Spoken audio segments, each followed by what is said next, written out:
Inveralro se formó en el año 1993 con la finalidad de comercializar insumos agrícolas, brindando asesoría técnica en campo y servicios complementarios con la actividad agrícola. Entre los años 1993 y 1998, inicia sus operaciones en el Valle del Chillón. En el segmento hortícola, donde logró consolidar su liderazgo en este mercado, comercializando insumos de las principales compañías como son Bayer, BASF, TQC, Farmagro, Farmex, Yara, entre otros. Inveralro se formó en el año 1993 con la finalidad de comercializar insumos agrícolas, brindando asesoría técnica en campo y servicios complementarios con la actividad agrícola. Entre los años 1993 y 1998, inicia sus operaciones en el Valle del Chillón. En el segmento hortícola, donde logró consolidar su liderazgo en este mercado, comercializando insumos de las principales compañías como son Bayer, BASF, TQC, Farmagro, Farmex, Yara, entre otros.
Se formó en el año 1993 con la finalidad de comercializar insumos agrícolas, brindando asesoría técnica en campo y servicios complementarios con la actividad agrícola. Entre los años 1993 y 1998, inicia sus operaciones en el Valle del Chillón. En el segmento hortícola, donde logró consolidar su liderazgo en este mercado, comercializando insumos de las principales compañías como son Bayer, BASF, TQC, Farmagro, Farmex, Yara, entre otros.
Tengan ustedes muy buenas tardes.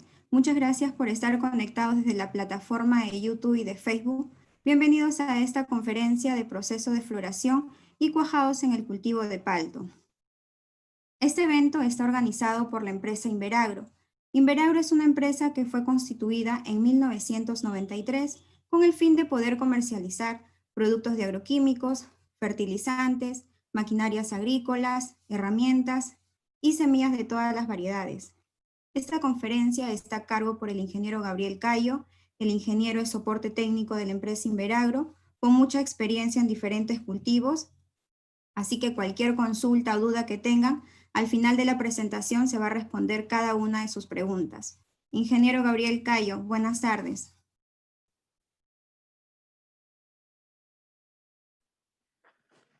Amigos y clientes de Inveragro, les doy la bienvenida nuevamente a esta denominada Academia PPA y muchas gracias por el pase, Mericita. Y el día de hoy veremos un poquito el tema de proceso de floración y cuajado en el proceso de floración y cuajado en el palto. Permítanme, por favor, compartir mi pantalla.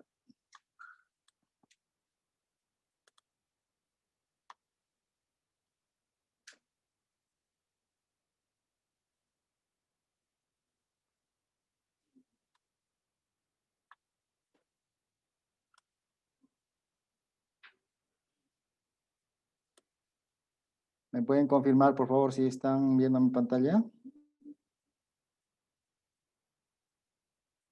Todavía, ingeniero, no se visualiza. Perdón. ¿Ahora? ¿Ahora Ya se mira? se visualiza, sí, ya se visualiza. Ok. Muchas gracias. Nuevamente, buenas tardes. El agradecimiento por estar acompañándonos el día de hoy. Vamos a ver un poquito el tema del proceso de floración y cuajado del palto.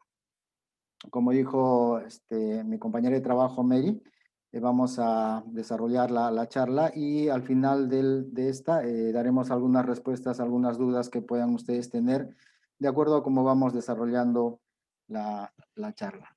Por favor, las preguntas a través del chat para poder ir tomando nota de estas y poderlos atender en las consultas que ustedes tengan.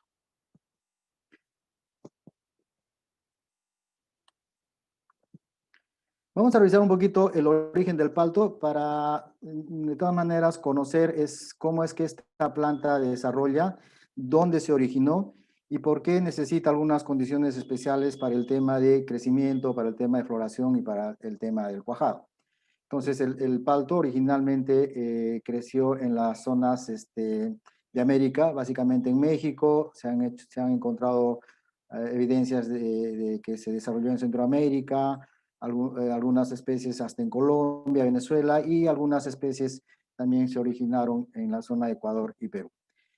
Como ustedes ven en la diapositiva, la mayor cantidad de razas que nosotros trabajamos de palto han sido desarrolladas en México, en la zona de Centroamérica, la raza mexicana, guatemalteca, antillana, y básicamente en estas zonas donde se desarrolló el palto, y el palto se desarrolló básicamente en zonas boscosas, en zonas donde sí tenían cierta competencia por luz y por nutrientes con otras especies de zonas boscosas. De allí que viene el tema de crecimiento como es de esta especie, ¿no? En la diapositiva ustedes pueden desarrollar algunas características de las razas mexicanas, guatemaltecas, antillanas.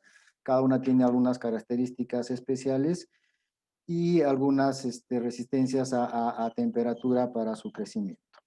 Ustedes pueden observar algunas características de la fruta, de las variedades de palta que en Perú vamos trabajando. La que más se trabaja para exportación es la palta Hass. Hay un consumo fuerte de palta fuerte en el mercado peruano. Se está trabajando mucho ahora el tema de cosechar esta variedad para exportación, pero básicamente alguna en forma procesada, ¿no? Tenemos la variedad criolla, que es de mucho consumo acá, y tenemos algunos polinizantes que se utilizan en esta zona. Hay que entender que el palto, por las condiciones en las que desarrolló y por las condiciones en las que originalmente fue creciendo, esta especie ha sido una especie medianamente evolucionada. Son árboles de gran tamaño, tienen un crecimiento vegetativo traslapado con la floración, una floración profusa, irregular y prolongada, tamaño muy grande de semilla, y por lo tanto estas características hacen que este frutal tenga un potencial productivo bastante bajo. Es poco productor de frutos, tiene un sistema radicular poco eficiente y poco productor de frutos, por lo tanto tiene bajos rendimientos, ¿no? El potencial de rendimiento de palto Hass aproximadamente está en promedio con condiciones, o el potencial genético en el país en condiciones adecuadas más o menos llega a 32, 35 toneladas. Eso es lo que nosotros podemos cultivar en Perú o producir en Perú, dándole las condiciones adecuadas. Esto debido a algunas limitaciones que tienen básicamente con algunos factores internos y algunos factores externos que son producidos por el medio ambiente, básicamente por el clima, el suelo y algunas labores culturales que nosotros tenemos que ir trabajando, ¿no? Por lo tanto, en la práctica el palto es una especie de rendimientos bastante bajos. ¿Qué factores están relacionados a estos rendimientos bajos? La floración, cuajado y crecimiento de frutos coinciden con los crecimientos vegetativos en el tiempo y en el espacio. Esta es una característica innata a esta especie, por lo tanto hay que saberla manejar y hay que tenerla presente. Tiene un muy alto gasto energético para sintetizar aceites de los frutos. Hay que entender que el palto produce azúcares, estos azúcares los tiene que traslocar a la fruta, pero en la fruta se tiene que convertir en aceites, en grasas, ¿no? Y eso hace de que el palto consuma mucha energía y mucho nutriente. Se han hecho algunos cálculos, aproximadamente con lo que nosotros abonamos para producir 20 toneladas de palta, podemos estar en otros cultivos tipo mandarín, estar sacando 60, 70 toneladas, esa más o menos la proporción, ¿no? Entonces, el que la fruta de palto almacene grasas hace que sea muy exigente en nutrientes y tenga un alto gasto energético. Y además que tiene una compleja floración y polinización. Esto es importante y hay que tenerlo bastante en cuenta, ¿no? Hay una simultaneidad de crecimiento reproductivo con el crecimiento vegetativo. El palto está floreando, está cuajando, e inmediatamente después de esto está creciendo un brote vegetativo y eso nos trae algunos inconvenientes que en el transcurso de la charla iremos viendo cuáles son estos y iremos viendo qué prácticas podemos poner en desarrollo para evitar que este crecimiento vegetativo traslapado con la floración y el cuajado de frutos nos traiga algunos problemas. Hay que entender también que como hemos dicho, el palto es una especie medianamente evolucionada, por lo tanto el crecimiento de raíces también no es muy adecuado, ¿no? El 50% de total de raíces y el 80% de raíces activas están en los primeros 30 centímetros del suelo. La palta tiene un crecimiento de raíces cercano a la superficie del suelo y por eso tenemos que tener algunos cuidados de esto y esto ya lo habíamos revisado en la charla anterior. Pero hay que entender que por este sistema radicular ineficiente que tiene el palto, trae como consecuencia que puede haber una pérdida de estructuras reproductivas o frutos durante las etapas críticas del desarrollo, como la floración y el cuajado. Si nosotros no damos especial cuidado al tema de desarrollo de raíces, si no damos condiciones adecuadas en el suelo para que éstas desarrollen, puede haber algún tema de estrés en el momento de la floración y el cuajado, y esto puede estar haciéndonos perder estructuras reproductivas, ya sean flores y algunos frutos, si es que no tenemos el cuidado adecuado. Siempre lo voy a repetir, es necesario proteger las raíces, por lo tanto es muy importante el tema de las coberturas, ya sean vegetales, tipo mulch o alguna otra cobertura que se pueda hacer en palto para tener un ambiente adecuado en el crecimiento de raíces, ¿no? Otra cosa que tenemos que tener cuidado es que muchas personas hacemos algunos estreses en planta y esto debido a que algunas personas recomiendan para inducir la floración quitarle el agua y eso es contraproducente porque al no manejar bien nosotros los árboles de palto podemos terminar con árboles como que están en la fotografía, que son árboles intoxicados por la acumulación de sales, básicamente cloro en el suelo, por un manejo malo del agua. Y esto inmediatamente va a hacer de que estas hojas no sinteticen adecuadamente los fotosintatos y por lo tanto vamos a tener una producción muy pobre de azúcares que más adelante tengamos tener algunos problemas en el tema de guardar reservas en la planta o en todo caso estas hojas que tengan estos problemas de intoxicación básicamente por cloro, su producción de fotosintatos o su producción de fotosíntesis activa es bastante pobre comparado a una prueba, a una hoja que está activamente fotosintética. Revisaremos ahora algunos procesos de floración y cuajado. ¿Qué factores son importantes para la floración? Ya se ha ido investigando mucho en palto y se fueron desde el año 78 ya fijando algunos conocimientos y en este año se determinó que la temperatura baja y días cortos promueven la floración del palto. Los días cortos no están cualitativamente asociados a la inducción, pero sí redujeron el tiempo de la floración. Por lo tanto, la temperatura baja es uno de los componentes importantes para la inducción floral. Además, se concluyó en el año 89 que la palta necesita no más de 4 semanas por estrés de temperaturas bajas. Es decir, que si nosotros tenemos 4 semanas continuas de temperaturas bajas, las yemas que estén maduras y que tengan brotes vegetativos adecuados ya pueden estar induciendo floración. Además, se determinó que algunas especies necesitan un periodo de reposo previo a la floración. Esto va a depender mucho de si son especies caducifolias o siempreverdes. El palto hay que entender que son plantas siempreverdes, lógicamente que necesita un breve periodo de descanso, pero descanso entre comillas porque el palto en ese momento que está en relativo descanso sigue fotosintetizando y nosotros en esa etapa podemos ayudar a la planta a que siga produciendo azúcares y estos azúcares los vaya almacenando en sus órganos de reserva que son básicamente el tronco y las raíces. Temperatura temperatura baja para el palto no es muy exigente, con las temperaturas, con las diferenciales de temperaturas que nosotros tenemos en la zona son importantes y son adecuadas para la inducción floral en el palto. Por lo tanto, la inducción floral en palto no es problema. El palto naturalmente induce floración en las condiciones en las que nosotros trabajamos. El tema en palto es manejar la excesiva floración que ésta tiene y lograr mayor cuajado de frutos en el árbol. Por lo tanto, el tema de hacer algún estrés, sobre todo hídrico, en palto no es necesario, no es importante. Se debía sí bajar algo de agua en este proceso de descanso, pero no quitarlo totalmente porque la planta no necesita hacer un estrés hídrico para lograr la inducción floral. Entonces, la inducción floral. Si nosotros tenemos una yema vegetativa, esta puede inducir en floración a través de un estrés. Básicamente en el Perú es un estrés térmico. No necesitamos hacer un estrés hídrico como lo vuelvo a repetir. Y pueden haber algunos otros factores que no son necesarios en nuestras condiciones. Este estrés va a inducir una inducción floral y luego tendremos una diferenciación floral para luego tener una yema floral que empezará a brotar. Una etapa crítica en la diferenciación floral es el momento de que esta yema ya decidió ser una flor y en ese momento de haber decidido una flor por la inducción floral a través del estrés térmico, es que esta yema empieza a tener una división celular continua para darle las características adecuadas que la flor más adelante va a tener para lograr un cuajado adecuado.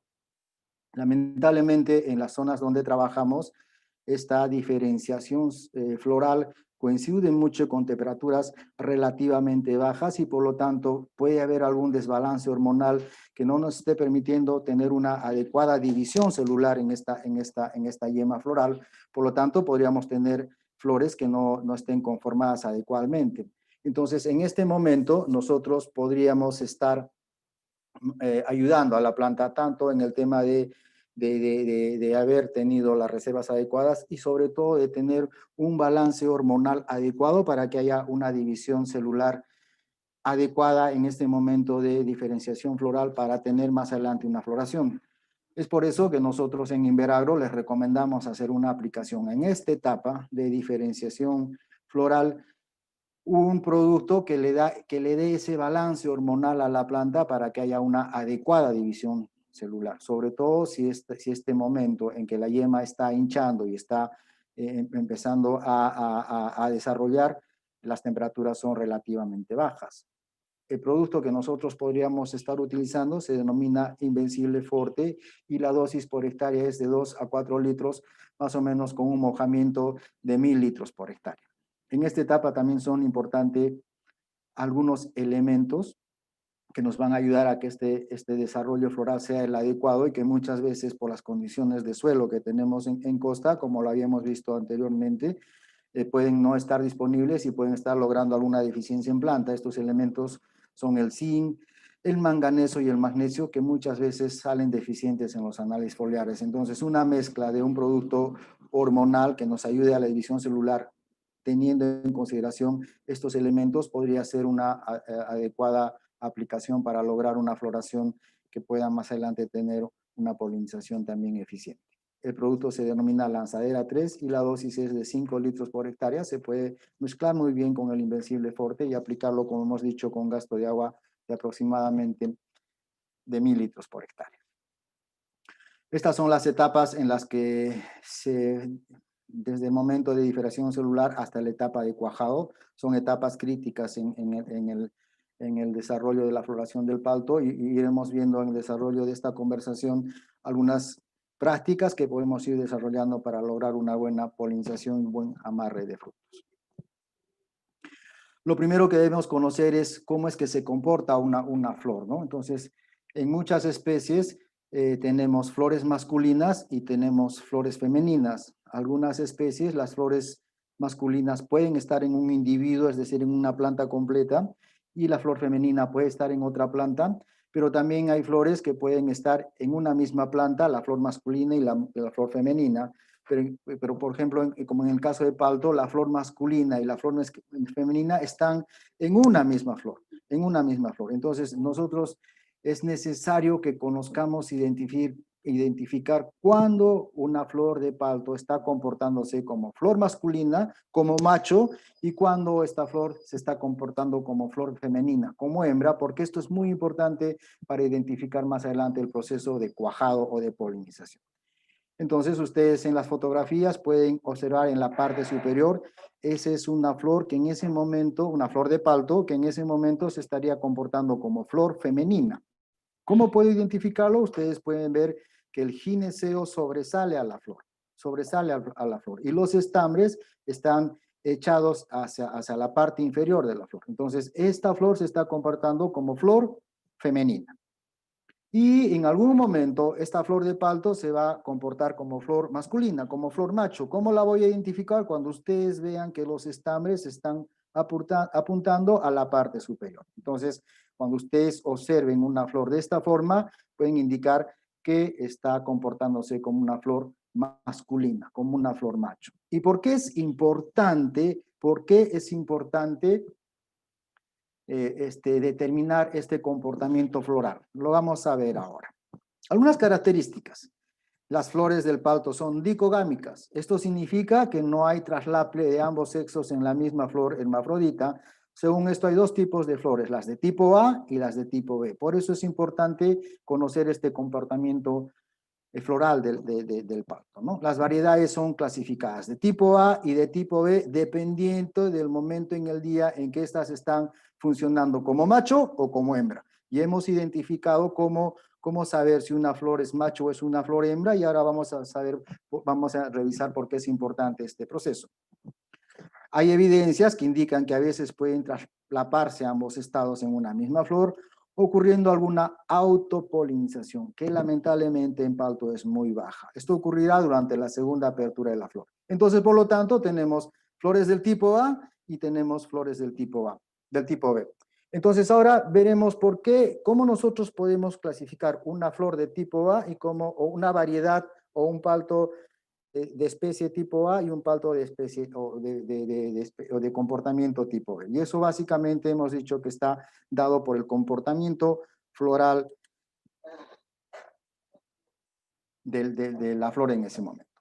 Entonces, las plantas tipo A en la mañana se comportan como flores femeninas. Quiere decir que la flor tiene la condición de flor hembra, ¿correcto?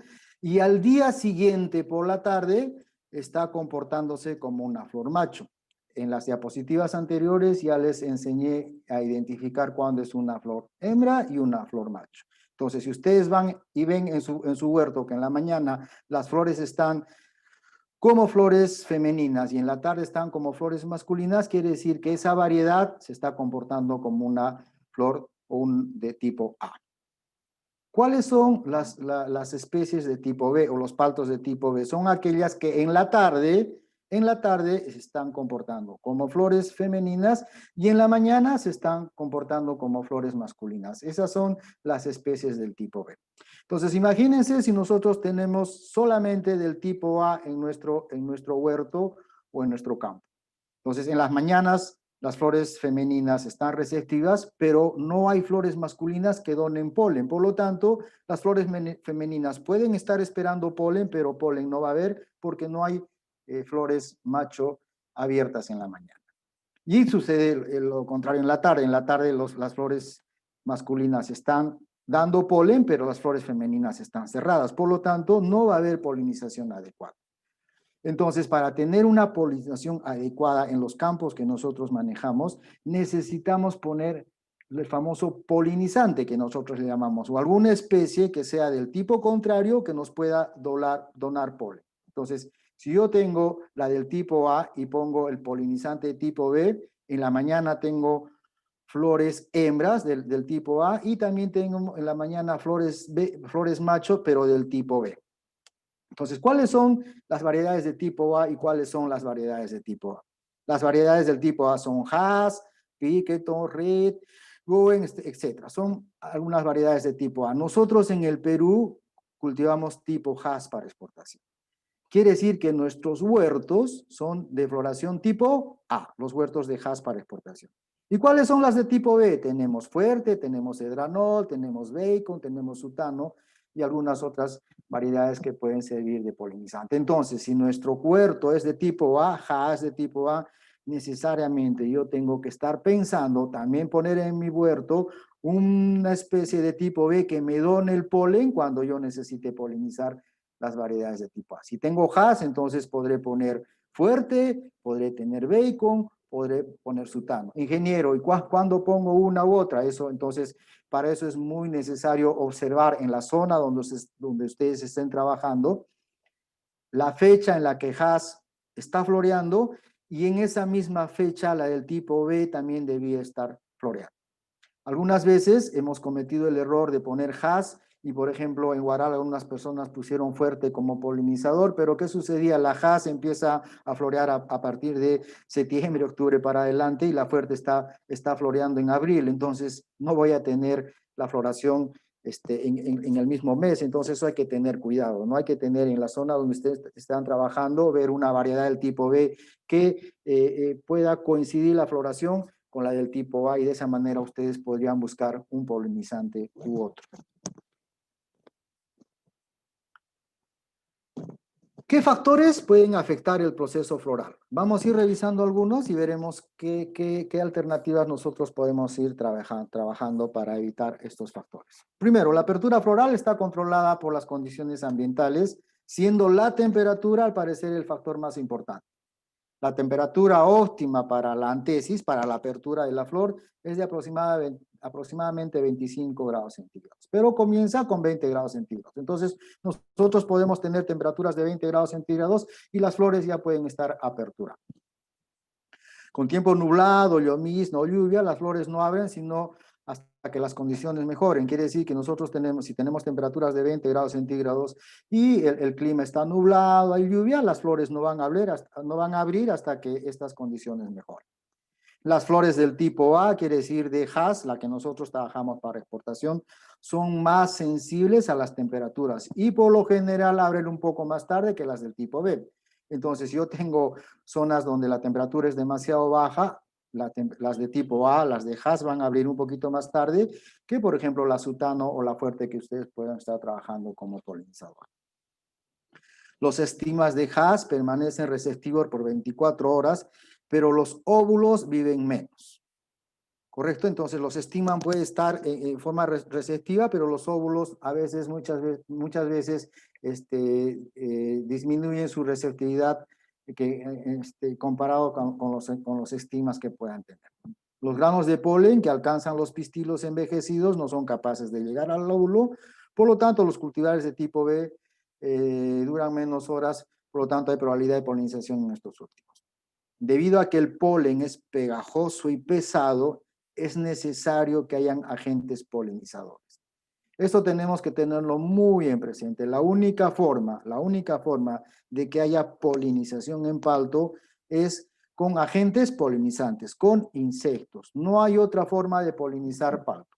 El palto no va a polinizar por efecto del viento, no va a polinizar porque el polen va a volar de una flor a otra. Es más, hemos visto, hay muy poca autopolinización, por lo tanto, la única forma de mejorar el tema de polinización del palto es a través de agentes polinizadores insectos.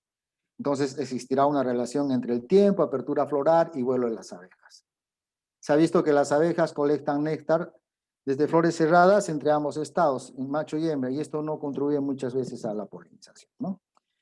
La humedad relativa también es importante. Cuando es baja, desecan los estigmas y la fase femenina al parecer no abre cuando la humedad relativa es menor a 45%. Nosotros tenemos que estar muy pendientes de la humedad relativa del medio ambiente para lograr una adecuada polinización. Por debajo de 45% de humedad podemos tener algunos problemas.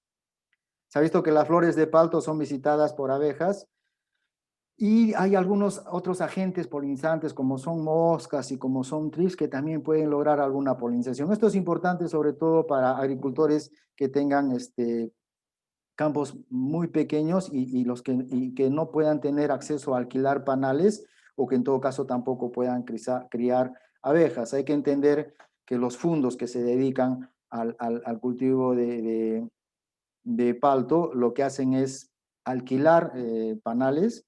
Más o menos el costo del alquiler de un panal por campaña está entre 100 y 150 soles, y lo recomendable de poner por hectárea son entre 5 y 10 panales por hectárea. Si estamos hablando más o menos de 10 panales por hectárea, estamos pensando en que nuestro gasto solamente en la etapa de polinización por el alquiler de panales es de 1.500 soles. Entonces, muchas veces un agricultor pequeño, que estamos hablando de 2, 3, 5 hectáreas, no podría llegar a este costo, tendría que verse obligado a criar abejas, y si no lo puede hacer, tiene alguna otra alternativa, como vamos a ver más adelante, de poder lograr polinización, no solamente con el tema de abejas, ¿no?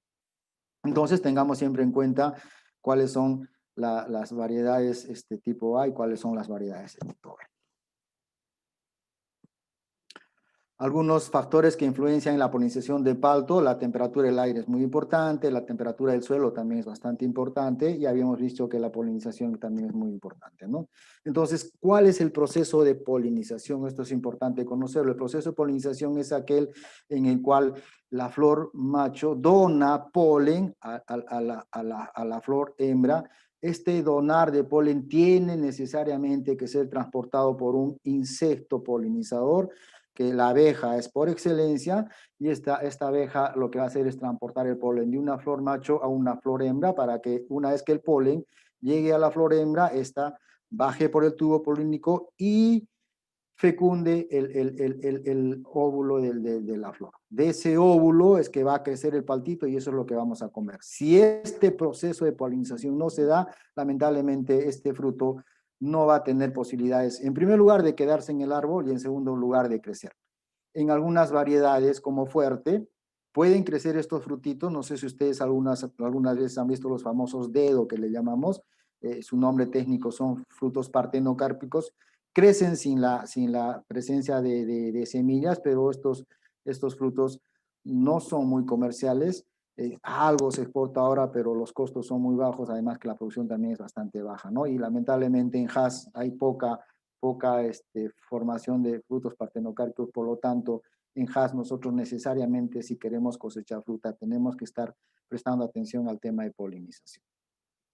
La polinización básicamente, hemos dicho, lo hacen por las abejas. Tenemos que tener mucho cuidado por la atracción de la flor de palto. Lamentablemente el palto es una flor poco atractiva para la abeja. Si nosotros tenemos, por ejemplo, un cítrico al lado del palto, vamos a tener algunos problemas, porque la abeja va a querer generalmente irse al cítrico y no al palto. De repente algunas malas hierbas que estén floreando en ese momento al lado de los paltos, entonces la abeja va a buscar un polen que le atraiga más, ¿no? Entonces eso hay que tener cuidado, sobre todo para la ubicación de los panales en campo, que estén cerca a las flores del palto, ¿no es cierto? Y otro cuidado que tenemos que tener es el de aperturar las colmenas en horas adecuadas. Hay que entender que la polinización en Hass básicamente se va a dar durante las mañanas. Entonces la apertura de las colmenas debía darse en la mañana, y cuando las condiciones adecuadas del clima y temperatura sean las adecuadas también, para que la abeja salga y encuentre la flor abierta de palto y pueda polinizar adecuadamente. Eso nosotros la trabajamos con la famosa fidelidad de la abeja, ¿no? Esto hay que manejarlo como hemos dicho, como ubicamos las abejas en campo, y esto es importante. Para las personas que no puedan criar abejas por ciertas condiciones, porque son caras los alquileres, o muchas veces no tenemos las condiciones adecuadas, se han hecho algunos estudios y se ha determinado que algunos dípteros, algunas moscas, pueden ayudar al tema de polinización de palto, ¿no? Entonces, para las personas, como vuelvo a repetir, que no tenemos la posibilidad de criar abejas, podríamos estar de cierta manera en el momento de la floración del palto, estar criando algún tipo de mosca, sobre todo mosca doméstica, y vamos a lograr también una adecuada polinización en campo para las personas que no puedan criar abejas o tener ese cuidado más allá. ¿Correcto? Entonces la pregunta es, ¿y es necesario los polinizantes?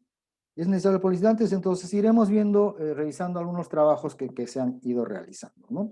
Estos trabajos se han realizado por este doctor, se realizaron en el 2018 y este doctor Ormaza determinó o hizo algunos estudios para determinar qué tan importante era la polinización o los agentes polinizantes en un campo, ¿no? Entonces ustedes tienen 4 variedades de paltas en este campo, 3 de ellas son los polinizantes, y se ha determinado, por ejemplo, que para Hass, que la variedad comercial que nosotros trabajamos, el sutano es el que mejor polinización tiene, ¿no? Y esto está determinado también por el distanciamiento que este donante de polen pueda tener con la variedad comercial, ¿no? Entonces se ha determinado, por ejemplo, que a 7 metros tenemos un 70% de polinización, incluso un poquito más lejos, a 14 metros tenemos hasta un 87% de polinización. Pero ustedes vean, básicamente, el más alto porcentaje de polinización está dado por el polinizante sutano, ¿no? Acá también se evaluó la autopolinización y ustedes pueden ver que solamente un 20% del total de la fruta cosechada en el campo ha sido autopolinizada, ¿no? Entonces es muy importante trabajar el tema de polinizantes en campo. Este es otro fondo donde básicamente se tenía Hass y el polinizante era sutano, y vean ustedes el 80% de fruta cosechada tiene donado por el polinizante, que en este caso es sutano, ¿no? Y en todo caso se ha determinado de que ese porcentaje de fruta autopolinizada, la fruta polinizada de Hass por Hass, la mayor parte de estos frutos que se caen son resultados de autopolinización. Entonces, mucha de la fruta que se cae del palto es resultado de la autopolinización, de la polinización de Hass por Hass. Por eso es muy importante el trabajo de los polinizantes en campo. Otra cosa que tenemos que tener muy en cuenta es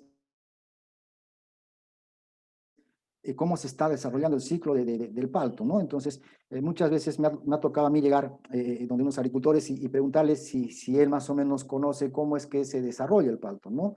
Y la pregunta básica es, ¿y las raíces del palto crecen todo el año? Entonces, nosotros como agricultores tenemos que estar pendientes no solamente de estar mirando el árbol de palto, sino también estar viendo cómo se desarrolla este ciclo fenológico del palto y cómo es que una y otra etapa fenológica de este cultivo se van desarrollando en los meses que el cultivo va creciendo, ¿no? Entonces hay que tener en cuenta que muchas veces los crecimientos radiculares del palto no se dan todo el año. Hay algunos píxeles de crecimiento o algunos momentos de crecimiento excesivo del palto y algunos momentos en que la raíz del palto no desarrolla, y eso tenemos que estar pendientes de si coinciden o no coinciden con otros procesos fenológicos de la planta, ¿no? Entonces ustedes ven, la parte azul es cómo crecen las raíces. Este cuadro fenológico no está preparado para Perú, está preparado para otra realidad. Más adelante veremos un poquito cómo es que se comporta esto en Perú, pero la idea es que ustedes como productores de palto puedan elaborar su propio cuadro para determinar en qué momento la planta está desarrollando la cabellera radicular, en qué momento tenemos crecimientos vegetativos, en qué épocas del año, para cada zona es totalmente diferente, en qué momento sucede la etapa de floración y cuaja, en qué época del año, y en qué momento tenemos las famosas caídas fenológicas de frutos. ¿Por qué es importante esto? Porque tenemos que entender que el palto vive de lo que las raíces puedan absorber, tanto agua como nutrientes. Pero si esas raíces, hemos visto en primer lugar que son poco eficientes para absorber agua, poco eficientes para absorber nutrientes y encima no están creciendo, entonces va a haber en algunos momentos en que la planta se va a desbalancear tanto hormonalmente como nutricionalmente, y peor que en ese momento no se esté absorbiendo las cantidades adecuadas de agua, y esto puede estar permitiendo que las flores y frutos se desequen y estén cayendo. ¿Correcto? Entonces ustedes pueden observar acá. Para esta zona que ha sido evaluada, vuelvo a repetir, no es Perú, la floración se da más o menos de inicio de octubre a mediados de noviembre, ¿correcto? Y esto, como sucede en palto, coincide muchas veces con los crecimientos vegetativos. Entonces, acá tenemos un primer problema. Tenemos una competencia por nutrientes, por agua del brote con el fruto, con la flor y con el fruto. ¿Y cómo están las raíces? Las raíces no están creciendo. Quiere decir que en ese momento la absorción tanto de agua como de nutrientes y sobre todo la formación de algunas hormonas de división celular de juventud no se están formando en la planta. Por lo tanto, voy a tener un primer desequilibrio en el momento de floración y la cuaja. Si nosotros no manejamos adecuadamente esto, vamos a tener algunos problemas de polinización y de cuajado más adelante, y esto se va a ver cuando haya la primera caída fisiológica. ¿Qué podemos hacer en esta etapa? Bueno, la vez pasada ya revisamos, nosotros tenemos que darle condiciones adecuadas a la raíz para que desarrollen en el suelo, lo habíamos revisado anteriormente, e incluso podemos hacer el uso de algunos enraizadores que nos puedan ayudar a que el crecimiento de la raíz sea el adecuado y pueda estar absorbiendo agua y nutrientes en forma adecuada. Esta es otro cuadro de la fenología del palto, es de otro país. Igual es necesario siempre estar observando cómo van desarrollándose el brotamiento, cómo va desarrollando el crecimiento de raíces, cómo va desarrollando la floración, ¿correcto? Cómo va creciendo el fruto, etc. Nosotros necesitamos esta información, evaluarla para luego poder hacer algunas prácticas en campo. Este es un trabajo que desarrolló un fondo en Santa Rosa. Esta fotografía es gentileza de nuestro hermano, de nuestro amigo Horacio Berríos. Él hizo una investigación en el fondo en que trabajaba en esa zona. Igual determinó en esa zona de Santa Rosa cuáles son las etapas fenológicas del cultivo, ¿no? Tenemos los crecimientos vegetativos que están en verde, ¿correcto? Tenemos el crecimiento radicular que da a partir de septiembre. Tenemos el proceso de floración, ¿correcto? Y tenemos los procesos de caída de fruta y crecimiento de frutos. Ustedes vean que los crecimientos radiculares no necesariamente coinciden con el crecimiento vegetativo y con la floración. Esto es importante porque, vuelvo a repetir, en las raíces se producen muchas de las hormonas de división y crecimiento vegetativo, y sobre todo en este momento la planta debe estar absorbiendo mucha agua y muchos nutrientes, y a veces eso no se da porque nosotros no estamos pendientes de este crecimiento de las raíces. Ok, no sé, Merisita, si hasta esta etapa tenemos algunas preguntas para luego ir viendo algunos temitas más que tenemos preparado para nuestros amigos que están acompañándonos el día de hoy. Ingeniero, hay algunas preguntas, a ver. Miguel Villamagua nos pregunta, a 2.700 metros sobre el nivel del mar, ¿qué variedad de palto se adapta mejor? A ver, hay varias cosas que tenemos que tener en cuenta primero, ¿ya?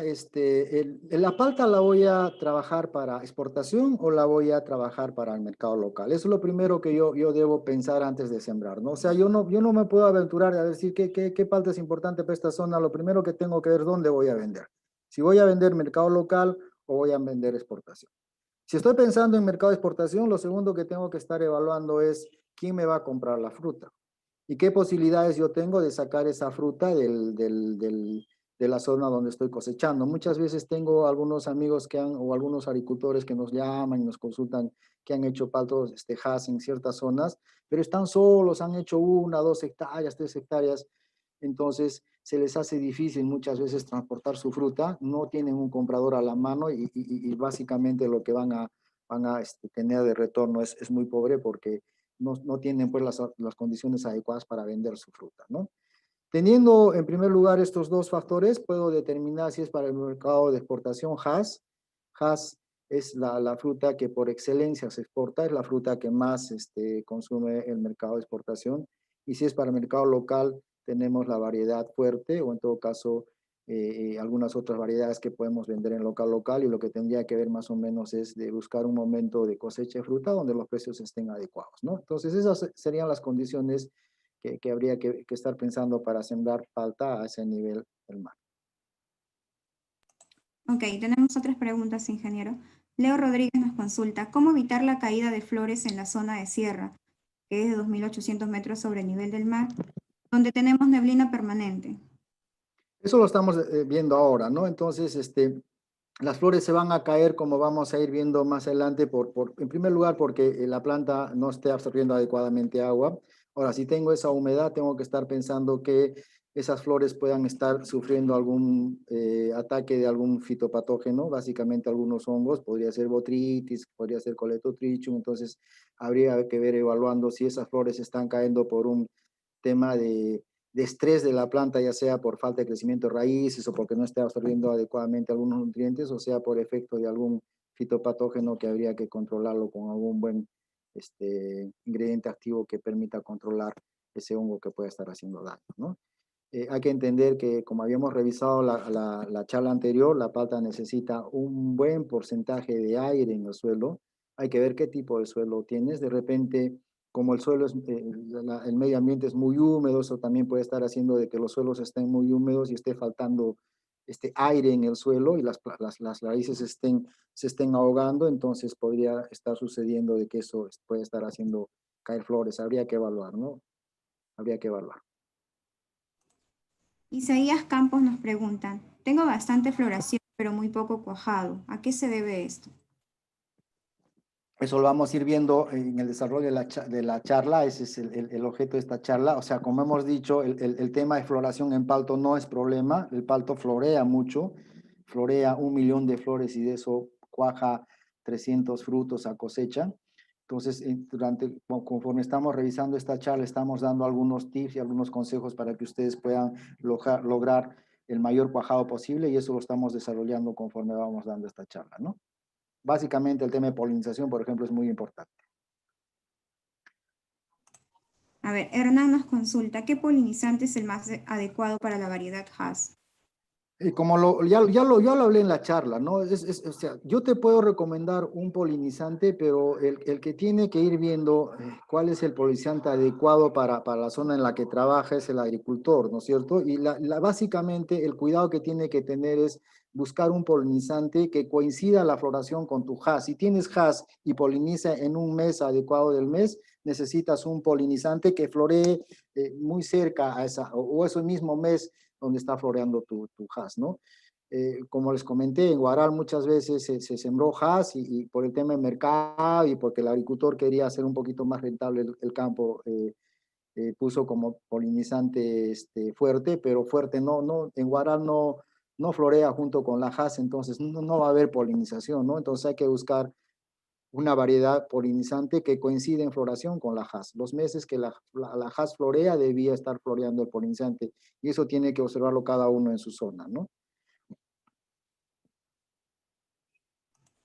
Ok, a ver, Ronald Cárdenas nos consulta, ¿cuántos frutos por panícula se recomienda para que cuaje el palto de 2 años? No entendí bien la pregunta. ¿Cuántos frutos por panícula se recomienda para que cuaje bien el cultivo de 2 años? A ver, yo como productor de Sí. pata, yo quisiera tener 10 frutos por panícula, ¿no? Eso es lo ideal. Pero hay que evaluar también otras condiciones, ¿no? Eh, necesitamos tener una cantidad adecuada de hojas que puedan alimentar esa cantidad de frutos que vamos a tener, ¿no? Entonces, lo primero que tengo que evaluar qué tanta hoja tiene mi palto para poder soportar una cantidad adecuada de fruta, ¿no? Muchas veces por malos manejos nosotros terminamos la cosecha del palto con un palto muy desgastado. Encima le hacemos un agoste a esta planta y termina esta planta intoxicada y termina con mucha carga de sales en las hojas y cuando la planta está empezando a florear, parece que fuera un árbol caducifolio sin hojas, ¿no? Entonces, yo de nada serviría estar poniendo mucha fruta en esas panículas si no tengo hojas que van a alimentar esa fruta, ¿no? Entonces va a tener que hacerse una observación adecuada del árbol para poder recomendar. En mi experiencia, entre 3 a 5 frutos por panícula es lo adecuado para lograr una cosecha también adecuada a final de campaña. Pero como vuelvo a repetir, esto tiene que estar soportado por una buena capacidad foliar de la planta para que ésta pueda hacer fotosíntesis y pueda poner los azúcares en la fruta. De lo contrario, voy a tener frutos de poco calibre, muy pequeños y muy susceptibles que en cualquier momento de la floración se caigan. A ver, Anselmo Guevara nos pregunta, ¿se puede cultivar la variedad Hass en altitud de 3.000 metros sobre el nivel del mar? Mira, yo tengo algunos colegas que están trabajando paltos hasta 3.200 metros sobre el nivel del mar. Es hacer un trabajo adecuado, es sembrar adecuadamente las plantas, es buscar un material sano para poderlo trabajar. Y yo te recomendaría buscar siempre una asesoría profesional con gente que tiene experiencia de trabajar palta en esa zona y sí se puede hacer. Hay algunos huertos exitosos a esos niveles del mar, pero es necesario siempre tener algunos cuidados y te recomendaría yo buscar ayuda profesional para que te orienten y puedan hacer una siembra adecuada de los paltos, ¿no? Ya ver. Jaime Chupica nos consulta. ¿El exceso de riego tiene que ver con las caídas de flores? Sí, sí, por favor, las personas que no han visto la charla anterior, ese tema lo tratamos con mucho cuidado y detenimiento en la charla anterior. El palto necesita mucho aire en el suelo. El palto necesita por lo menos de todo el espacio poroso que tenemos el suelo, el palto necesita entre 20 y 25% de aire. Si nosotros ponemos mucha agua al suelo, ese agua está saturada de agua, no va a haber aire en el suelo, por lo tanto las raíces se van a asfixiar. Y si las raíces se asfixian, ese agua que está en el suelo no va a poder absorber. Por lo tanto, lo que va a suceder arriba es como si la planta estuviera en un estrés por falta de agua. Las flores se van a secar, los frutos se van a secar y automáticamente se van a caer flores y frutos. Entonces, hay que tener mucho cuidado en echar agua al palto. No le debe faltar, necesita agua, sobre todo en los procesos de floración y cuajado, pero esa agua no tiene que ser excesiva, tiene que haber aire en el suelo para que las plantas puedan absorber el agua y los nutrientes que le estamos brindando. Ya las demás preguntas, ingeniero, lo dejamos para el finalizar. Ok, para terminar, tengo acá una pregunta en el chat. Me dice, buenas tardes, según lo que menciona, ¿no es bueno estresar hídricamente la planta de palto para la floración? O si lo es, ¿durante cuánto tiempo aproximado desde el inicio de floración? Porque mayormente el estrés al inicio de floración puede causar. A ver, el palto no necesita estrés hídrico. Para inducir floración, como hemos visto, el palto induce naturalmente floración por bajas temperaturas. Y baja temperatura para el palto es 19, 18 grados centígrados, que en el Perú se da. Entonces, la floración en palto se va a dar sin ningún problema. Es más, tenemos exceso de floración. Si yo le quito agua al palto, lo que estoy haciendo es que este palto se estrese. Este palto, a no tener agua, va a empezar a absorber algunas sales, ¿no? Y les mostré alguna fotografía cerca al inicio de la charla, donde las plantas muchas veces a floración llegan con hojas quemadas, hojas estresadas, y estas hojas se van a caer. Por lo tanto, el estresar palto no es recomendable. Hay que, lógicamente, bajarle algo, la cantidad de agua, pero no necesitamos quitarle agua al palto. Necesitamos bajarle, sí, porque en el momento de descanso de la planta, este árbol no está consumiendo mucha agua, necesita algo de agua, lo necesario, y sobre todo hay que tener alejadas las raíces alejar las sales de las raíces para que esta planta no empiece su periodo productivo con algún estrés por falta de agua y sobre todo por estrés de algunas sales que ha podido absorber por falta de agua. Entonces, en mi experiencia no es recomendable quitar el agua para inducir floración y menos quitarle agua cuando la planta está floreando y está cuajando. En ese momento la planta necesita mucha mayor cantidad de agua porque las flores son como cañitos abiertos. Las flores no tienen células que permitan tener el tema de regular agua. Las hojas sí tienen los estomas y los estomas hacen que cuando no hay agua se cierran los estomas y la planta no transpira.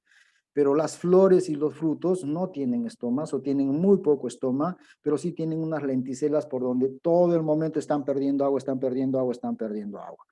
Si nosotros en ese momento no tenemos la cantidad adecuada de agua en el suelo, estas flores se van a secar y al secarse se van a estresar y al estresarse van a caer, igual la frutita, ¿no? Entonces es muy importante manejar adecuadamente el agua en prefloración, en floración y en cuajado. Es más, yo no les recomendaría hacer estrés en palta para inducir la floración. La floración en palto se da automáticamente por temperatura y nosotros en Perú tenemos temperaturas adecuadas para que la palta induzca floración adecuadamente. No necesitamos quitar agua para inducir floración.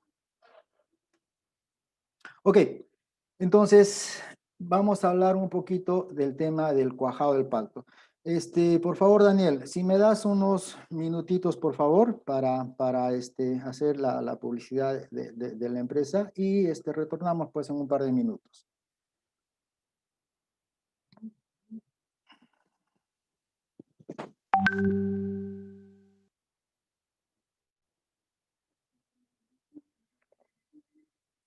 Inveragro se formó en el año 1993 con la finalidad de comercializar.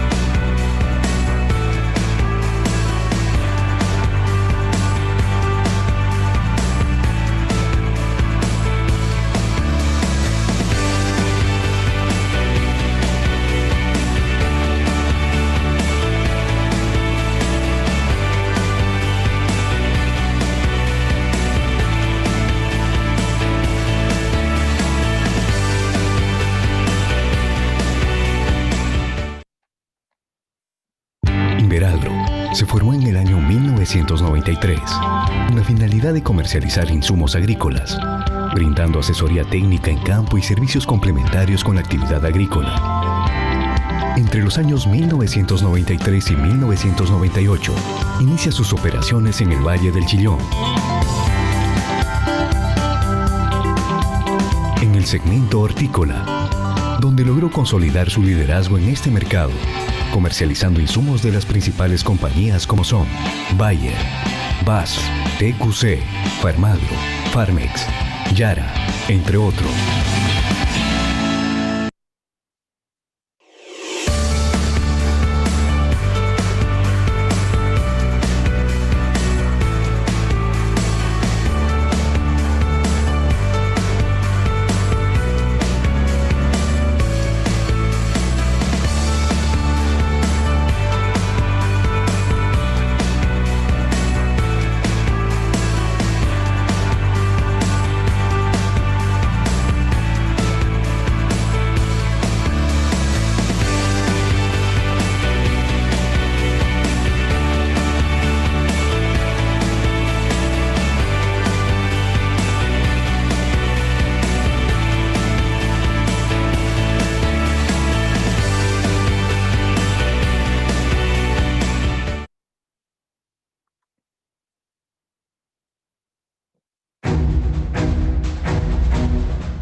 Ok, muchas gracias amigos y clientes de Inveragro. Gracias por acompañarnos hasta este momento y vamos a un poquito revisar la segunda parte que tengo preparada para ustedes.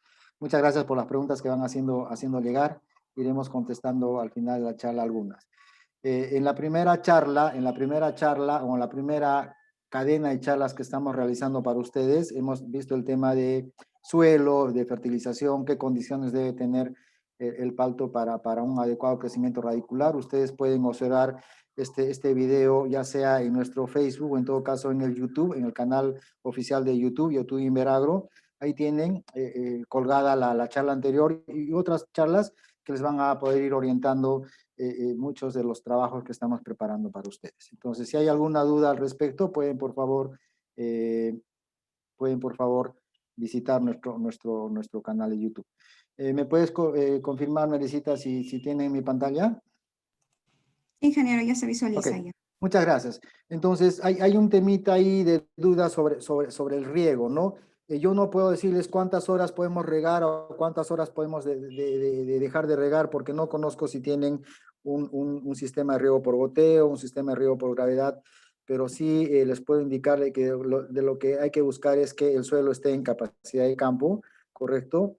Y hay que reponer el agua que la planta está transpirando, ¿no? Entonces, una forma práctica de poder saber si tiene o no la cantidad adecuada de agua el palto es hacer la prueba de capacidad de campo en nosotros, sobre todo para los que sembramos riego por gravedad. Lo que se hace es agarrar un puñado de tierra del suelo y apretarle en nuestra mano, y cuando nosotros abrimos, si ese suelo se disgrega, no toma la forma cuando nosotros le hemos apretado, le está faltando agua, ¿no? Si nosotros apretamos y sentimos que esa muestra de tierra que hemos puesto en nuestra mano se mantiene como nosotros lo hemos apretado, tiene una adecuada capacidad, o sea, adecuada cantidad de agua, ¿no? Ahora, si nosotros apretamos esa agua y nuestra mano queda húmeda, tiene exceso de agua, entonces esa sería una forma de ver si nuestro suelo está en capacidad de campo o no. En riego por goteo, entonces hay que reponer la cantidad de agua que el palto está transpirando. Para eso hay que hacer algunos cálculos, podríamos ayudarnos con algún tanque de vaporímetro que podamos instalar en el fondo, o de repente con una estación meteorológica cerca. Se hacen unos pequeños cálculos y de esa manera nosotros podemos determinar cuánto de agua tendría que estar poniéndole diario o interdiario a la planta, ¿no? Pero no es fácil de dar esa respuesta en general para todos, hay que ir evaluando cada caso. Pero lo importante es, en esas etapas, no debe faltarle agua al palto. Es más, la etapa de floración y cuajado es las etapas de máxima demanda de agua del palto. Entonces, nosotros debíamos estar preocupándonos bastante de que esas florcitas que están esperando polinizar no se desequen y no se caigan. Cuajado del palto. Entonces, un palto adulto aproximadamente produce, como habíamos dicho, 1 millón de flores, y de eso es muy bajo el porcentaje que va a llegar a cuajar. Más o menos del 0.02 al 1% es lo que pueda cuajar. Y eso todavía más adelante va a haber una caída de flores y de frutos. Lo que también hay que conocer que en el palto existen dos tipos de inflorescencias, ¿no? Las de tipo determinadas y las de tipo indeterminadas. Y esto también tiene que ver mucho en los procesos de producción del palto. ¿Qué es una flor determinada? Una flor determinada es aquella que esa yemita que indujo floración, brotó y está desarrollando, florea y termina en una flor. O sea, la yema que creció terminó en una flor. Esa es una inflorescencia determinada. ¿Y qué es una inflorescencia indeterminada? Es aquella que tengo flores, pero luego de que ha florado, viene más adelante un brotecito. Viene más adelante un brote. Entonces, esas son las ramas determinadas o las ramas indeterminadas. Acá ustedes pueden tener unas fotos donde más o menos les va a dar una idea u otro, ¿no? Esta de acá es una flor determinada, una inflorescencia determinada, y acá tenemos una inflorescencia indeterminada. Vienen las flores, viene el cuajado de fruta, y luego va a venir un crecimiento vegetativo. ¿Por qué es importante conocer esto? Las flores indeterminadas son producidas por yemas apicales. El vigor, nosotros necesitamos controlarlos. A veces es un problema para nosotros tener este tipo de flor, pero se puede controlar. Se obtienen producciones estables y estas flores indeterminadas debían más o menos representar un 80% del total de inflorescencias, ¿no? Entonces, cuando un árbol está creciendo adecuadamente, no tiene estrés, me va a producir mayor cantidad de flores indeterminadas. Eso me indica de que el árbol de palto está creciendo en forma sana y adecuada, ¿no? Cuando yo tengo mucha flor determinada, me tengo que preocupar, tengo que estar pensando qué está pasando con ese árbol, porque debe estar ocurriendo algún problema de estrés, o debe estar ocurriendo algo con ese árbol para que no esté haciéndome flores indeterminadas. Las flores indeterminadas se producen por yemas axilares, algunas variedades como por ejemplo mexícola pueden llegar a un 90% de este tipo de inflorescencia y representan entre un 5, y debían representar un 5 y un 20% del total de la inflorescencia. Y acá viene el tema de preguntarle al agricultor, ¿y qué es más conveniente para ti? El agricultor va a ver que en este tipo de flores va a cuajar más fruta, ¿no? Y en este tipo de flores va a cuajar menos fruta. Pero hay que evaluar si eso es conveniente para el árbol y hay que evaluar de esa fruta cuajada cuánto puede llegar o cuánto no puede llegar a cosecha. Entonces se hicieron algunos trabajos, por ejemplo, y se determinaron estos resultados, ¿no? Esta es una inflorescencia determinada y esta es una inflorescencia indeterminada. Entonces, el porcentaje total se evaluó y se vio que el 10% de ese árbol es un árbol normal, un árbol vigoroso, un árbol que está creciendo adecuadamente. El 10% eran flores determinadas y un 90% de flores indeterminadas, ¿no? El número de flores por cada uno, había mucho más flores en los brotes indeterminados que los flores determinados. Había mucha más cuaja en las inflorescencias determinadas y menos cuaja en la flor indeterminada, ¿no? Pero ¿cuánto de esto contribuyó a la cosecha? Más o menos el 70% de la fruta cosechada pertenece a flores indeterminadas y más o menos un 20% a flores determinadas, ¿no? ¿Qué otro peligro yo puedo tener si yo tengo mucha flor indeterminada? Se supone que el siguiente año necesito renovar el árbol. Las flores van a crecer en brotes que crecieron este año, que van a madurar y el siguiente año me va a dar fruta. Pero si yo no tengo flores determinadas y no renuevo brotes, el siguiente año no voy a tener brotes en los cuales haya floración. Por lo tanto, este árbol, como vuelvo a decir, tiene que estar equilibrado entre brotes indeterminados, que me va a renovar el árbol para la próxima campaña, y flores determinadas, que algo va a tener para el tema de incrementar la cosecha ese año, ¿no? Ahora, otra cosa que tenemos que tener en cuenta es lo siguiente, ¿no? Las flores indeterminadas son frutos de buen calibre. ¿Por qué? Porque la fruta que crece en una flor determinada va a ser más adelante, en primer lugar, protegida del sol por las hojas nuevas. En segundo lugar, estos brotecitos o estas hojas van a empezar a producir alimentos y van a poder alimentar los frutos que están en la parte inferior. Esta inflorescencia no va a tener hojas, por lo tanto no va a haber quien cubra estos frutos de las famosas quemaduras de sol. En segundo lugar, no voy a tener hojas que alimenten esta fruta, por lo tanto esta fruta va a ser de calibre más pequeño, muchas veces va a tener problemas de quemaduras de sol, etc. Entonces esas cosas hay que ir evaluando para desear tener una u otra inflorescencia. ¿Qué es lo que debíamos tener? Debíamos tener una inflorescencia determinada, indeterminada, equilibrada, ¿no?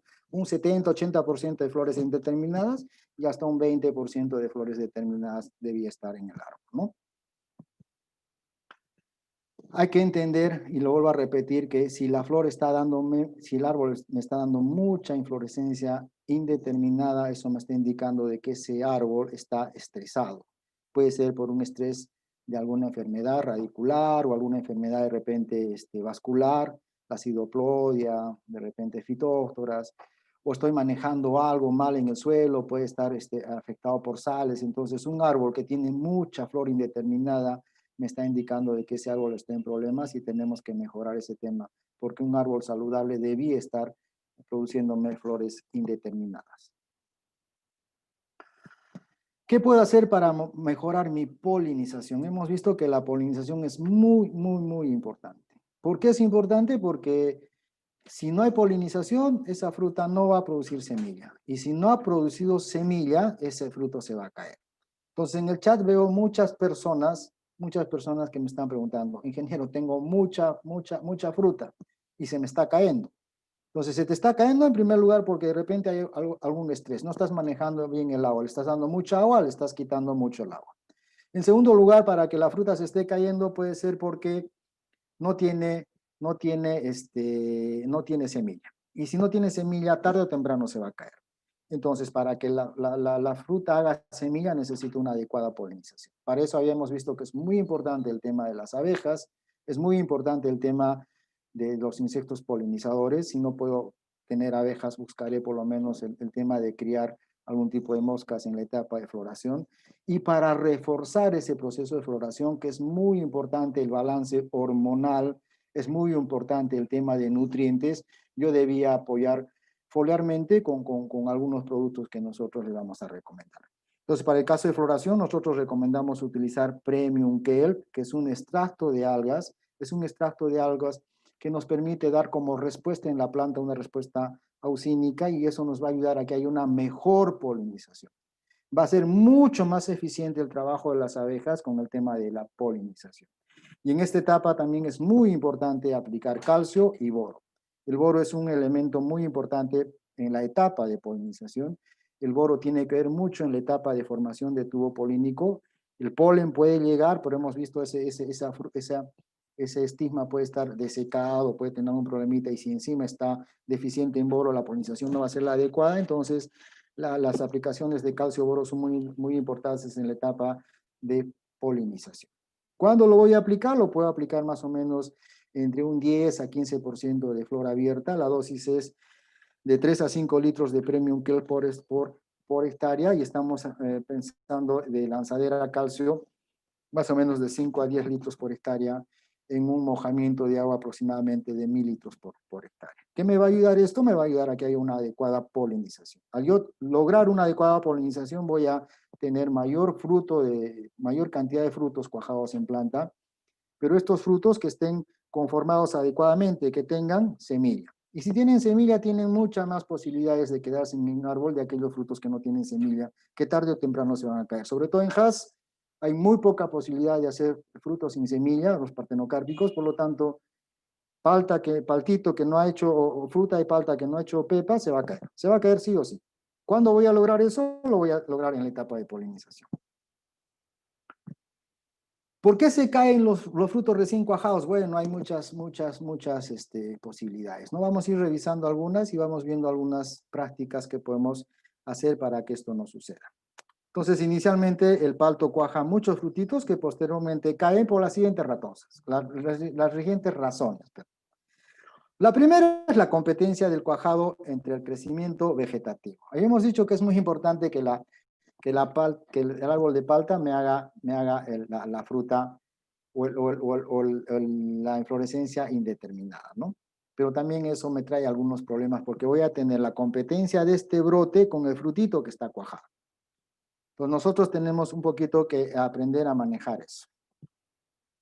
¿Por qué es importante esto? Porque el brote es un sumidero. El brote es competencia con el fruto, y el brote va a tratar de jalar mucho más rápido los nutrientes del árbol, compitiendo con la fruta. Y el brote tiene muchas más posibilidades de jalar estos azúcares. ¿Qué otras condiciones pueden hacer para que estos frutitas se caigan? Malos manejos del riego, malos manejos de podas, mala fertilización, ¿no es cierto? Aumentan la competencia, incrementando la caída de frutos. Por ejemplo, si yo veo que este brote está creciendo mucho y le estoy poniendo exceso de nitrógeno, voy a exacerbar este crecimiento del brote, y por lo tanto va a poder jalar mucho más nutrientes de las hojas hacia el fruto, ¿no? Entonces nosotros necesitamos manejar adecuadamente el nitrógeno. Esto no significa que en esta etapa de crecimiento, de cuajado y crecimiento vegetativo del brote, tenga que quitarle el nitrógeno. Tengo que ponerle las cantidades adecuadas en balance con los otros nutrientes para que haya un crecimiento también balanceado del brote y de la fruta. El estrés hídrico al momento del cuajado es un gran problema. Y lo vuelvo a repetir, si nosotros quitamos el agua en el momento del cuajado, quitamos el agua en el momento de la polinización, esta flor se deseca, no tiene la suficiente cantidad de agua. Puede haber una polinización, pero ya de entradita ese fruto cuajó mal, cuajó enfermo, cuajó con una falta de agua, cuajó estresado, por lo tanto se va a caer. Entonces tengo que tener mucho cuidado en el manejo hídrico en el momento de la floración y cuajado.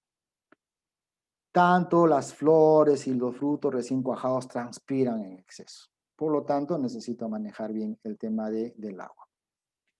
Los frutitos lamentablemente no poseen en ese momento capas cerosas en sus primeros estadios, y las flores y los pedúnculos tampoco, ¿no? Entonces son cañitos abiertos que están perdiendo agua. Y si yo no tengo suficiente cantidad de agua en el suelo, esos frutitos y esas flores se van a desecar y se van a caer más adelante. Entonces nosotros tendríamos que tener mucho cuidado en esta etapa de floración y cuajado de manejar nutrientes, manejar el tema del riego y manejar sobre todo el balance tanto hormonal y el balance nutricional para que haya una adecuada formación de flores, una adecuada polinización y un adecuado crecimiento inicial del fruto. ¿Qué otras cosas tendríamos que tener cuidado? ¿Qué condiciones para el desarrollo del fruto hasta los 60 días después de la floración? Las reservas son muy importantes. Las reservas son muy importantes.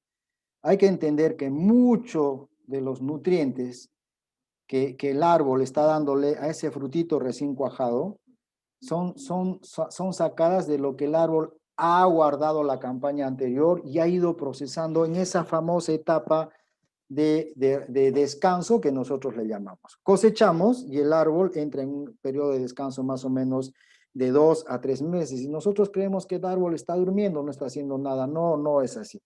El árbol sigue haciendo fotosíntesis, sigue produciendo alimentos y esos alimentos los tiene que guardar en sus órganos de reserva, que son básicamente las raíces y el tronco. Entonces, la fertilización es muy importante. La charla anterior la habíamos indicado de que la primera fertilización se debe dar después de la cosecha. Estoy cosechando y yo debía estar pensando ya en fertilizar inmediatamente. Las personas que trabajamos riego por goteo y las personas que ya trabajamos el tema de fertilización, no le quitamos la fertilización durante todo el año. Estamos cosechando y estamos fertilizando. Y estamos dando una fertilización post cosecha para lograr que esa planta reponga todas las reservas que perdió el momento de que hemos sacado la fruta. Si no hacemos ese trabajo y encima la fertilización la doy después que la fruta ha cuajado, porque hay muchos agricultores que se le indican, ¿no? A ver, vamos a fertilizar. No, ingeniero, primero quiero saber si va a haber fruta o no. Si no hay fruta, no fertilizo. Si hay fruta, fertilizo. Pero yo te hago una pregunta. ¿Cómo el árbol va a tener fruta en sus panículas si no tiene cómo sustentarlas, ¿no? Esa mamá está sin leche y si no tiene leche, esos frutitos se van a caer. Entonces, si yo quiero tener una adecuada cosecha, quiero tener una adecuada polinización y retención de frutos, me tengo que preocupar de hacer estas reservas. Y estas reservas las voy a hacer después de la cosecha si he fertilizado adecuadamente. Por supuesto, la fotosíntesis de hojas maduras y el brote del verano anterior hacen esas reservas, ¿no? Y hay que entender que este brotecito que está desarrollando acá, más o menos entre 30 a 45 días es un consumidor de nutrientes. Entonces yo puedo aplicar alguna técnica para en primer lugar evitar que este brote crezca muy rápido y en segundo lugar ayudar para que este brotecito madure muy rápido y en menos de 30 días pueda, en vez de jalar nutrientes, empezar a fabricar nutrientes, que eso se puede hacer. Entonces esa es otra técnica que nosotros podemos aplicar para ayudar a que este brote, en vez de que sea un consumidor de nutrientes, nos ayude a fabricar nutrientes y lo ponga en el frutito que está creciendo después de él. Gracias a nuestro, al señor Prometeo Sánchez, él ha estado trabajando mucho en el Perú. Él ha estado trabajando algún tema de medir reservas en palto y él ha determinado en investigaciones que ha ido desarrollando que nosotros midiendo Brix en las raíces podemos determinar si esta planta tiene la suficiente cantidad de reservas o no para lograr una cosecha más adelante. Entonces, ya tenemos alguna técnica para medir si nosotros tenemos o no tenemos reservas en el palto. Entonces, me tengo que preocupar en fertilizar, me tengo que preocupar que la planta haga fotosíntesis y guarde reservas, pero tengo que medir si esas reservas son adecuadas o no. Antes lo podíamos hacer con algunos análisis foliares y determinábamos ahí nitrógeno y determinábamos algunos aminoácidos para saber si la planta tenía reservas o no. Pero a veces ese trabajito es complicado, hay que sacar las hojas, hay que mandarlas al laboratorio, pero gracias a este investigador podemos determinar in situ, en el momento que nosotros deseemos, si nuestro árbol tiene la suficiente cantidad de reservas o no. Entonces, ¿qué tengo que hacer? Tengo que buscar para ver si tengo raíces. De esas raíces le saco un jugo y lo pongo en un brixómetro, un aparatito que mide Brix. Y este investigador, en el tiempo que he ido visitando nuestro país, ha determinado, por ejemplo, que para el inicio de la etapa vegetativa, es decir, que cuando la planta está empezando a desarrollar vegetativamente y está formando las yemitas que más adelante van a ser flores, nosotros necesitamos tener en las raíces una concentración de 10 grados Brix.